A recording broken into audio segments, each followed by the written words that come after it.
अस्सलाम गाइस। तो last video के अंदर जो है वो हमने डाइजेशन देखी थी हमारे पास कार्बोहाइड्रेट्स की। ठीक है, ये हमारे पास माउथ में वो किस तरह से डाइजेस्ट होता है, स्टमक में किस तरह से होता है और ड्यूडेनम के अंदर हमारे पास किस तरह से डाइजेस्ट होता है। फिर हमने जो है वो देखा था कि अगर किसी ना किसी एंजाइम की डेफिशिएंसी हो जाए, मेनली जो हमारे पास लैक्टेज एंजाइम की डेफिशिएंसी हो रही थी, तो उससे हमारे पास लैक्टोज इंटॉलरेंस हो रही थी। और लैक्टोज इंटॉलरेंस भी हमारे पास फिर दो टाइप की थी, कंजेनाइटल और एक्वायर्ड भी फिर हमारे पास दो तरह की थी, primary and the secondary. Primary which is non reversible and the secondary which is reversible. Today we are talking about the absorption of the carbohydrates, किस तरीके से हमारे पास जो कार्बोहाइड्रेट्स होती हैं जब उनकी डाइजेशन हो जाती है तो वो एब्जॉर्ब किस तरह से होते हैं। हम कहते हैं हमारे पास जो तीन हमारे पास मैकेनिज्म है मेन। ठीक है, तीन हमारे पास मैकेनिज्म है। जो फर्स्ट हमारे पास होता है वो हमारे पास होता है पैसिव, पैसिवली हमारे पास डिफ्यूज़ हो जाए, फैसिलिटेटेड हमारे पास डिफ्यूजन होती है, या हमारे पास एक्टिव ट्रांसपोर्ट होती है। हम कहते हैं इसकी जो हमारे पास एब्जॉर्प्शन होती है वो 80% हमारे पास स्मॉल इंटेस्टाइन से होती है, जबकि 10 to 20% हमारे पास जो है वो लार्ज इंटेस्टाइन से होती है। हम कहते हैं जो ग्लूकोज मॉलिक्यूल बनता है जो कि मेनली, क्योंकि हम देखें कि हमने पिछली बार देखा था कि हमारे पास जो है वो तीन मेन एंजाइम थे। ठीक है, सुक्रोज था, लैक्टोज था और माल्टोज था।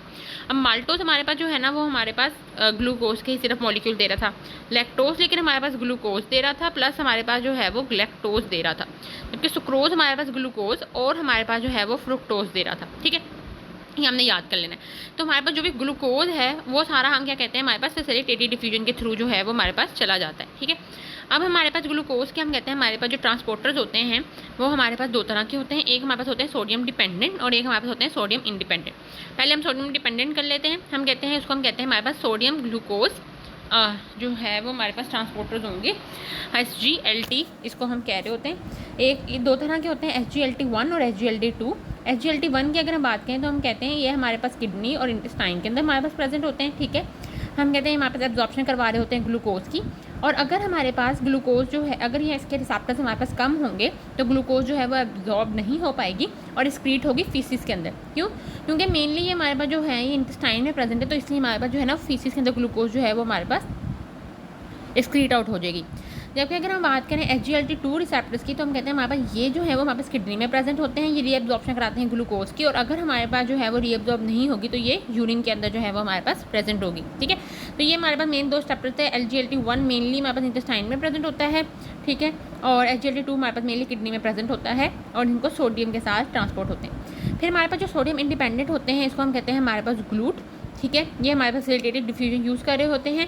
ये हम कहते हैं कि हमारे पास जो है वो 14 होते हैं टोटल, 1 to 7 फिजियोलॉजिकली एक्टिव होते हैं, जबकि 8 to 14 जो होते हैं वो हमारे पास इनएक्टिव होते हैं। ठीक है, अब हम जो है ना वो देखते हैं कि ये डिफरेंट रिसेप्टर्स होते हैं ये कहाँ कहाँ हमारे पास लाइक प्रेजेंट होंगे, तो भी हम ये देखेंगे। ठीक है, अब जो हमारे पास सबसे ग्लूट के जो हमने रिसेप्टर पढ़े थे उसमें जो सबसे पहला हमारे पास है वो हमारे पास होता है GLUT1। हम कहते हैं हमारे पास जो GLUT1 होता है ना, ये अगर हम इसकी बात करें तो हम कहते हैं हमारे पास जो GLUT1 होता है ये हमारे पास के पास बहुत ज़्यादा ग्रेट अफिनिटी होती है फॉर द ग्लूकोज, यानी जो प्योरली हमारे पास ग्लूकोज के मॉलिक्यूल उसके साथ बहुत अच्छे से स्ट्रॉन्गली बाइंड करेगा। ऑल सेल्स के अंदर हमारे पास प्रेजेंट होगा, लेकिन ज़्यादा बढ़ने इसकी हमारे पास कहाँ होगी, रेड ब्लड सेल्स के अंदर। एंड इंडिपेंडेंट है जो हमने पहले ही पढ़ लिया था। हम कहते हैं इस क्लिनिकल सिग्निफिकेंस क्या होती है कि जो हमारे पास जो कैंसर सेल्स होते हैं उसमें हमारे पास जो है ना वो हाई लेवल होता है GLUT1 का, तो ये बहुत ज़्यादा सारी हमारे पास ग्लूकोज ले सकें ताकि, क्योंकि ये हमारे पास ग्लूकोज को जो है ना वो as a source of energy use कर रहे होते हैं ताकि वो डिवाइड हो सके। तो उनको डिवाइड होने के लिए बहुत ज़्यादा एनर्जी चाहिए, तो इनके पास बहुत ज़्यादा GLUT1 ट्रांसपोर्टर्स होते हैं ताकि वो हमारे पास जो है वो इंटरनलाइज कर सकें ज़्यादा से ज़्यादा ग्लूकोज।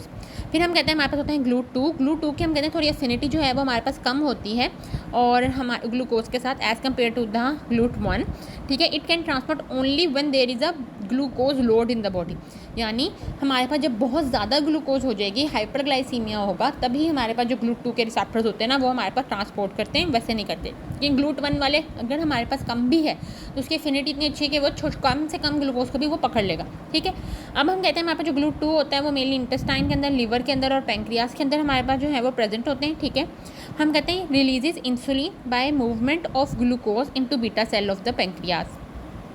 ठीक है, कि GLUT2 हमारे पास क्या करता है कि वो ग्लूकोज को पैंक्रियास के अंदर जब ऐड करेगा तो पैंक्रियास हमारे पास in the response insulin release करेंगे। ठीक है, तो ये हमारे पास सेंसर होता है for the release of insulin by the pancreas, यानी अगर पैंक्रियास के हम कहते हैं बीटा सेल्स है उसके ऊपर अगर हमारे पास GLUT2 ट्रांसपोर्टर जो है ना वो लग चुके हैं तो वो इंसुलिन स्टार्ट करने लग जाता है कि मतलब अब GLUT2 ट्रांसपोर्टर अब उसकी मेम्ब्रेन पे एक्सप्रेस हो गए हैं, तो इसका मतलब ये है कि हमारे पास ग्लूकोज एंटर होने वाली है, तो वो एज अ सेंसर हमारे पास काम करता है कि अब इंसुलिन जो है वो हमारे पास रिलीज़ होगी। इसलिए जो हम जो GLUT2 जो हमारे पास जो ट्रांसपोर्टर्स होते हैं उनको हम इंसुलिन सेंसिटाइज़र कह रहे होते हैं। ठीक है, कि हमारे पास जो है वो इंसुलिन को सेंसिटाइज़ करते हैं, इंसुलिन का रिलीज़ करवाते हैं अगर जब हमारे पास ये हो जाएगा। इसके अलावा हम ये करते हैं, प्रमोट कर रहे होते हैं uptake of glucose in liver cell, ताकि वो हमारे पास जो ब्लड की, जब हमारे पास बहुत ज़्यादा हमने हाइपरग्लाइसीमिया, बहुत ज़्यादा नहीं मतलब हाइपरग्लाइसीमिया, हमने फूड वगैरह लिया है तो हमारे पास ब्लड में शुगर जो है वो ज़्यादा है या ग्लूकोज ज़्यादा है, तो वो लीवर के अंदर एक्सप्रेस हो जाते हैं ताकि हमारे पास जो ग्लूकोज है वो लीवर में आ सके। ठीक है, और क्लिनिकल सिग्निफिकेंस हमारे पास ये है कि हमारे पास जो है वो अगर इसमें डिफेक्ट आ जाए GLUT2 में, तो ये हमारे पास डायबिटीज़ मेलाइटिस कॉज करवा सकते हैं। ठीक है, नेक्स्ट जो हमारे पास होता है वो हमारे पास GLUT3 होता है। GLUT3 हम कहते हैं हमारे पास मेनली ब्रेन सेल्स के अंदर और all other sales of the body में प्रेजेंट होते हैं। हम कहते हैं कैंसर सेल भी हमारे पास GLUT3 भी हमारे पास जो है वो कर होते हैं ताकि ये हमारे पास इंटरनलाइज कर सके। तो हम कहते हैं कि GLUT1 और GLUT3 का थोड़ा सिमिलर फंक्शन है। ठीक है, और हम कहते हैं लेकिन हमारे पास जो GLUT1 है वो RBCs के अंदर ज़्यादा होते हैं, जबकि ब्रेन सेल्स के अंदर हमारे पास ज़्यादा जो है वो GLUT3 होंगे। ठीक है, GLUT4 हमने नॉर्मली बहुत ज़्यादा हम सुनते हैं। ठीक है, तो ये हमारे पास adipose tissue, skeletal muscle and the cardiac muscle के अंदर प्रेजेंट होते हैं। ये हमारे पास ओनली ट्रांसपोर्टर होते हैं which under the influence of insulin, यानी इंसुलिन हमारे पास प्रमोट करती है uptake of the glucose in the tissue by mobilising the transporter to the cell surface when there is a high glucose concentration in the blood. यानी जब हमारे पास, यानी बिलफर्ज ये हमारे पास जो है ना वो हमारे पास ब्लड है, इसके अंदर हमारे पास जो है ना वो ये ग्लूकोज के मॉलिक्यूल हैं। ठीक है, अब हमारे पास बेशक इसमें ग्लूकोज के मॉलिक्यूल हैं, लेकिन हमारे पास जो ये बिलफर्ज हमारे पास लिवर है, एडिपोज टिश्यू है, इसके अंदर हमारे पास GLUT4 ट्रांसपोर्टर ये पड़े हुए हैं, लेकिन ये हमारे पास मेम्ब्रेन के ऊपर आकर अपना काम नहीं करेंगे। बेशक हमारे पास जितनी मर्जी ग्लूकोज प्रेजेंट हो, जब तक कि हमारे पास इंसुलिन ना आए, इंसुलिन हमारे पास जो है वो आएगी, इंसुलिन हमारे पास क्या करेगी, वो हमारे पास यहाँ पे एक्ट करेगी और ये प्रमोट करेगी कि तुम आओ और तुम सेल के उस सर्फेस पे लगो। जब ये हमारे पास सेल के सर्फेस पे लग जाएंगे तो फिर ये हमारे पास जो ग्लूकोज का मॉलिक्यूल है वो हमारे पास अंदर जाएगा। तो ये हम कह सकते हैं कि हमारे पास इंसुलिन जो है वो हमारे पास डिपेंडेंट, हम इसको कह सकते हैं कि इसका जो वो होता है under the influence of the insulin, ये हमारे पास काम कर रहे होते हैं। ठीक है, नेक्स्ट हमारे पास जो है वो GLUT5 होता है। हम कहते हैं GLUT5 की सबसे ज़्यादा हमने याद रखना है कि लीस्ट अफिनिटी होती है फॉर द ग्लूकोज। ठीक है, हमने पहले देखा था कि हमारे पास जो GLUT1 है उसकी हमारे पास जो है ना वो हाईएस्ट अफिनिटी है और लीस्ट अफिनिटी हमारे पास जो है ना वो GLUCOS5 ही है। हम कहते हैं ये हमारे पास इंटेस्टाइन के ऊपर प्रेजेंट होता है। ठीक है, और टेस्टिकल्स में होता है, सेमिनल वेजाइकल्स में प्रेजेंट होता है। क्यों? क्योंकि ये हमारे पास मेनली जो है ना फ्रुक्टोज की ट्रांसपोर्ट कर रहा होता है। तो हमें पता है कि हमारे पास स्पर्म के अंदर फ्रुक्टोज जो है वो as a source of energy है, तो सेमिनल वेजाइकल और टेस्टिकल्स में हमारे पास ये ज़्यादातर हमारे पास प्रेजेंट होता है। फिर हमारे पास होता है GLUT6।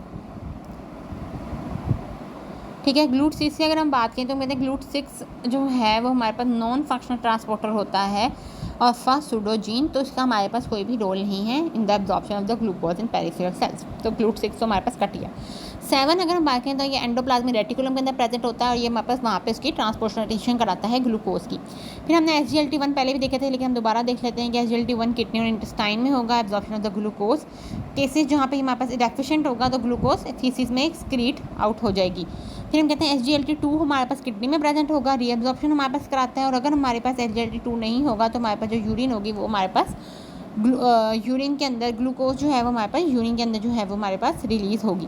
तो ये हमारे पास सारे के सारे जो थे वो ट्रांसपोर्टर्स थे कि हमारे पास किस तरीके से जो है वो ट्रांसपोर्टेशन होती है। तो हमने मेन बात की कि हमारे पास जो भी ग्लूकोज की ट्रांसपोर्टेशन है वो हमारे पास पैसिवली भी हो जाती है, एक्टिवली भी हो जाती है और फैसिलिटेटेडली भी हो जाती है। मेन हम कहते हैं हमारे पास वो फैसिलिटेटेड के थ्रू होती है और उसके हमारे पास 2 तरह के रिसेप्टर होते हैं, सोडियम डिपेंडेंट और हमारे पास सोडियम इंडिपेंडेंट। ठीक है, और सोडियम इंडिपेंडेंट में हमारे पास जो सारे हैं वो हमारे पास हमने GLUT वाले पढ़े हैं, जबकि SGLT वाले जो हैं वो हमने सोडियम डिपेंडेंट में पढ़े हैं। ठीक है, so that's all for this video.